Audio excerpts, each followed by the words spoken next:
Donc, voilà. Donc, moi, je vais faire un petit retour sur l'atelier interopérabilité de la donnée. On a discuté et présenté un certain nombre de choses. Donc, on a rappelé que pour qu'une donnée soit interopérable, il fallait qu'elle soit, en fait, qu'elle respecte un certain nombre de principes. Et notamment, on a beaucoup parlé des principes FAIR, qui impliquent qu'une donnée doit être facile à trouver, qu'elle doit être accessible, qu'elle doit être interopérable, ce qui est la clé, évidemment, qu'on cherchait, et de façon à ce qu'elle soit réutilisable. Ce qui n'est pas tout à fait la même chose que la reproductibilité, mais en tout cas, déjà, si on veut accéder à des données pour qu'elles soient réutilisables, c'était des éléments essentiels. Donc on a aussi parlé de certification d'entrepôts.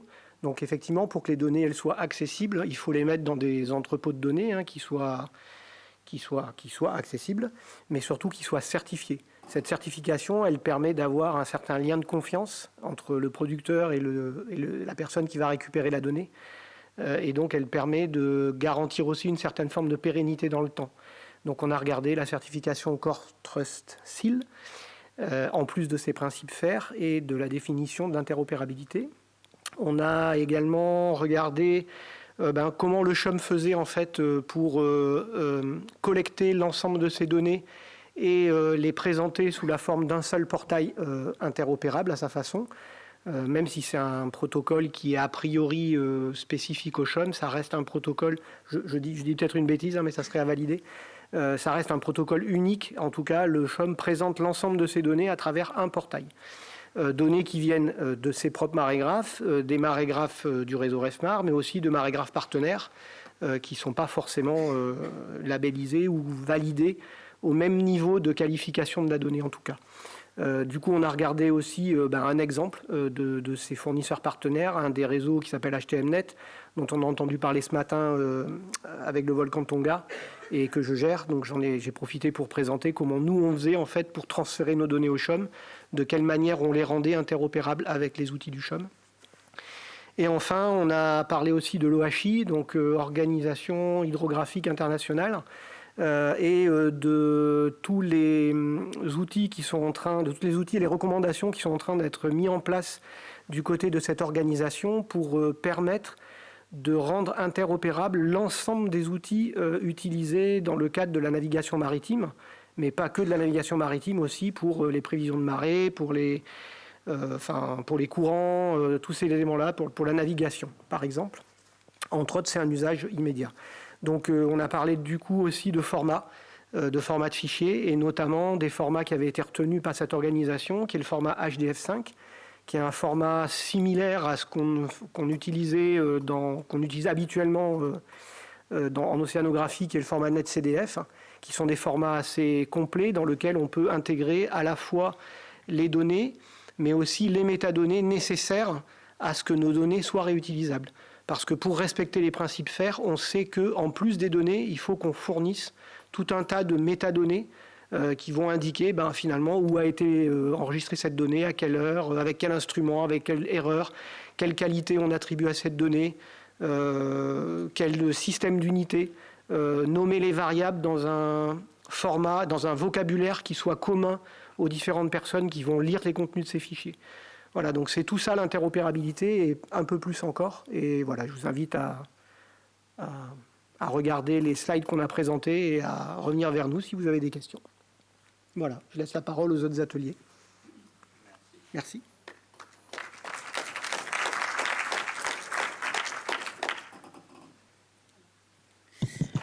Bonjour, donc je passe à l'atelier 3, je crois. Et donc l'atelier 2, je sais pas. Bon, ok, j'ai pris la... Désolée. Donc c'était l'atelier 3 sur comment mesurer le niveau de la mer et puis donc assurer la qualité de la donnée. On a montré effectivement ce qu'était un observatoire, de quoi il devait être composé, capteur, échelle de marée, etc. Et après, on avait du matériel, donc on a exposé du matériel. On a fait donc un focus sur la technologie radar, qui est celle qui est utilisée au CHUM et puis assez largement maintenant dans le monde, qui est une mesure fiable, qui ne dérive pas et qui nécessite peu de maintenance, on va dire. On a fait ensuite un focus sur la technologie du réseau HTMNet. Donc là, on a bien vu qu'il y avait davantage d'interventions humaines sur les capteurs, puisque ce sont des capteurs de pression qui ont besoin donc d'être nettoyés plus régulièrement dans la mesure où ils sont en contact avec l'eau. Et puis enfin, on a eu une présentation d'une petite bouée GNSS qui a été mise en place par l'Université de La Rochelle, le LIENS. Et donc différentes utilisations des technologies GNSS en mode bouée, en mode tracté et en mode autonome sur Pamélie. Et puis, une fois qu'on a présenté tout ça, on est venu discuter assez librement autour des différents capteurs qu'on avait exposés en bas. Et donc, on a pu échanger sur différents projets d'instrumentation dans différents endroits à partir des différents éléments qu'on avait pu fournir sur ce qu'est un observatoire de marée. Voilà. Donc, je laisse la place à Stéphanie, je crois.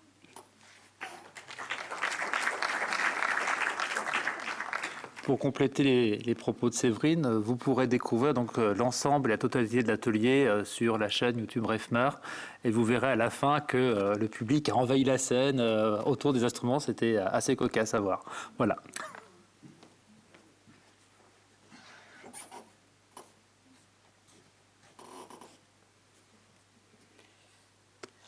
Oui, donc notre atelier 2, c'était diffusion et valorisation des données. Donc d'abord, il y a eu une présentation donc des différents portails de données. Donc d'abord au niveau national avec du coup REFMAR qui joue le rôle de coordinateur. Il y a aussi une présentation des agrégateurs, des portails plus agrégateurs, donc tout ce qui est Copernicus, le NODC, là, le IFREMER qui joue ce rôle-là. Ils ont été expliqués un peu les acronymes, l'IODC, etc. Donc ce qui existe comme portail d'agrégateurs au niveau européen et international. Et puis on a terminé par une présentation de cas d'usage, d'utilisation de données de marée, notamment par exemple la altimétrie pour valider les modèles, etc.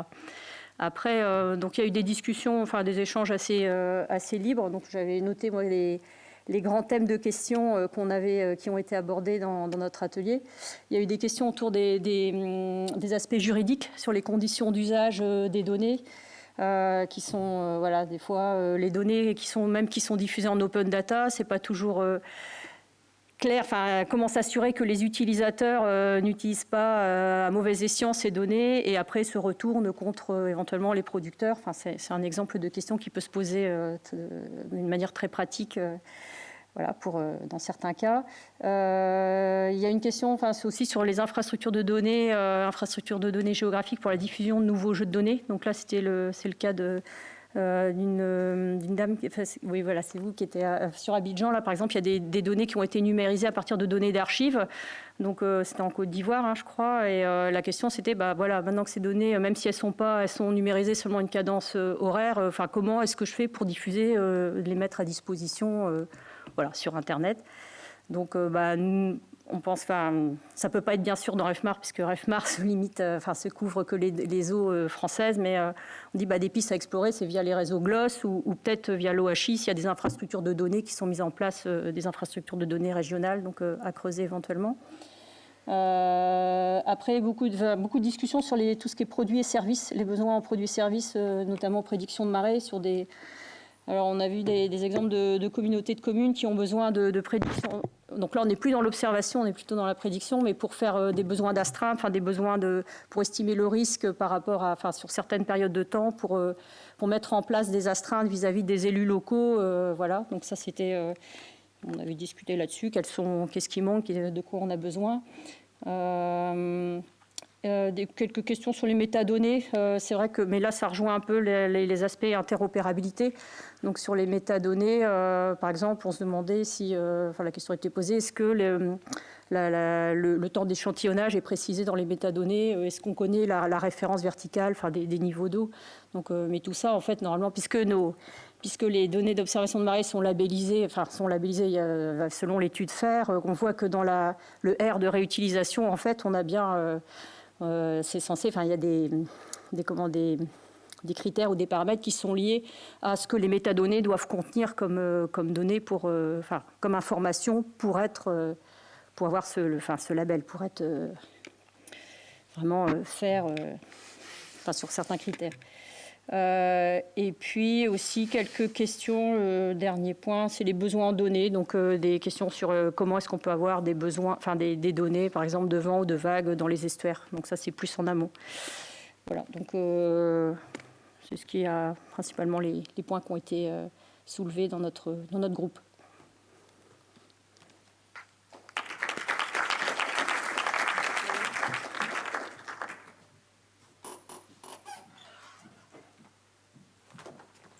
Je reprends encore la parole. Alors, je ne sais pas, est-ce que vous avez, pour les personnes qui n'ont pas participé à un atelier précis, est-ce que vous avez des questions, des remarques, des éléments à poser ou est-ce qu'on clôt la journée ici? C'est vrai que depuis ce matin, on a eu plein d'informations. On a vu que le repas de ce midi est un petit peu débordé, mais on avait aussi besoin d'échanger les uns les autres. Si pas de questions, on va clore la journée. Si une question, merci. Donc, je laisse peut-être les personnes qui ont parlé pour les ateliers de venir et de parler. J'aurai peut-être pas les éléments pour répondre. En fait, c'est pas une question, c'est juste une réflexion que je viens d'avoir à force d'avoir discuté. J'ai animé l'atelier sur les instrumentations là avec Séverine, et il y a un collègue du CHOM qui a fait une remarque, et depuis c'est en train de rebondir dans ma tête. Effectivement, les capteurs de pression qu'on utilise ont besoin de présence humaine beaucoup plus 2 ou 3 fois dans l'année pour de la maintenance. Mais ce que j'ai constaté, vu la manière dont ils sont installés dans des ports, je suis de Provence, à Marseille, on n'a jamais eu aucun vandalisme. Parce qu'ils se confondent au port, on a l'impression que c'est un mât, on a l'impression que c'est ceci. Il n'y a jamais rien eu. Et si on mettait un radar, je pense que le radar ne fera pas 2 jours sur un port, même sur le port à Marseille. Donc ce sont juste des compromis, c'était juste pour apporter ça. Parce que la manière dont nous on les installe, c'est très discret, et par rapport au vandalisme, effectivement, on peut du coup, j'aime pas dire du coup, on peut de ce fait les installer un peu partout. L'essentiel est qu'il y ait un quai ou un truc solide. Après, vous pouvez aller voir comment c'est installé. Bon, je vous invite à aller découvrir le réseau HTMNet, donc à Toulon et aux alentours. J'ai eu la chance d'aller voir les premiers observatoires. Effectivement, ils se confondent très bien avec l'environnement des différents ports où ils sont présents. Mais c'est vrai qu'après, on est dans un environnement avec un marnage très faible en Méditerranée.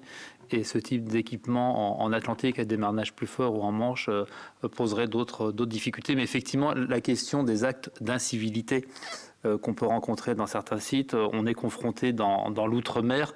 Dans le Pacifique, il y a des gros panneaux explicatifs avec des barbelés, etc. Ce midi, en échangeant avec plusieurs personnes qui sont en Guyane, il y a des actes qui sont assez importants, et c'est vrai que c'est un problème quand on a des endroits qui sont ouverts.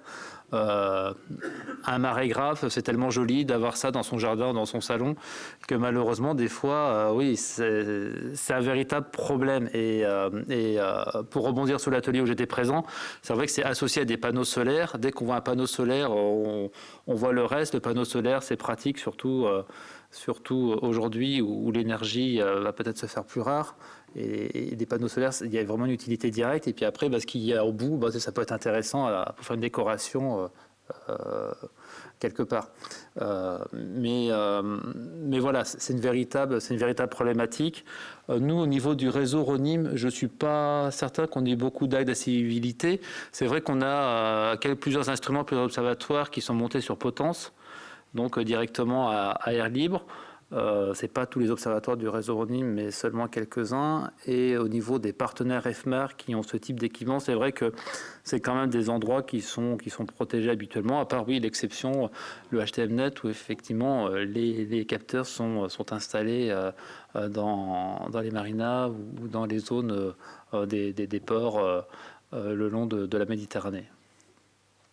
Alors, est-ce que quelqu'un veut ajouter quelque chose sur ce point ? Je pense qu'on va clore la journée dessus. Donc, merci beaucoup pour votre participation. Merci également aux gens qui nous ont suivis à distance jusqu'à ce soir. Et puis donc, rendez-vous demain à 9h10 en direct, et puis accueil des participants à partir de 8h45.